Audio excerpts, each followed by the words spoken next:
من الوصفات المحبوبة والمطلوبة الكبسة. النهاردة هنعملها مع بعض. قد إيه سهلة وبسيطة. الكبسة دي من أهم الأطباق اللي بتتقدم في العزايم والحفلات، وخصوصا كمان في رمضان. كلنا بنحبها ومحدش بيختلف عليها. هنعملها النهاردة بطريقة سهلة أوي أوي، مش هتحتاج منك لا وقت ولا مجهود. هنعملها في حلة واحدة، هتبقى هي يعني الحاجة الوحيدة اللي هنستخدمها. عندي هنا الحلة، هحط فيها معلقة سمنة أو زيت زي ما انت بتحبي، وهنزل الفراخ تتشوح كده تشويحة وتاخد صدمة. احط لها معلقة فلفل كده اسود صغيرة عشان ابدأ اشوحها فيها. من وقت للتاني كده اقلبها لغاية ما تتشوح من كل ناحية. في الوقت ده اكون مقطعة بصلاية مكعبات، وهنزل بيها على الفراخ ومعجون طماطم معلقة واحدة.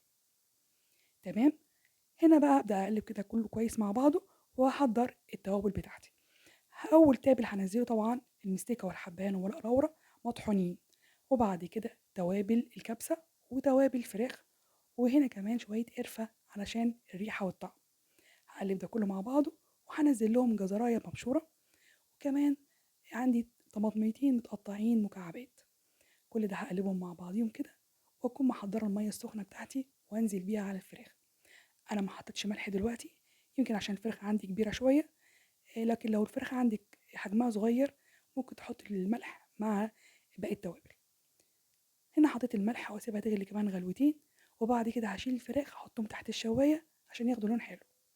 اكون مجهزه الرز بتاعي بقى، رز بسمتي غسلاه وشطفاه ومصفياه، وهنزله على السوائل اللي نزلت كلها من الفراخ، يعني الشوربه بتاعت الفراخ.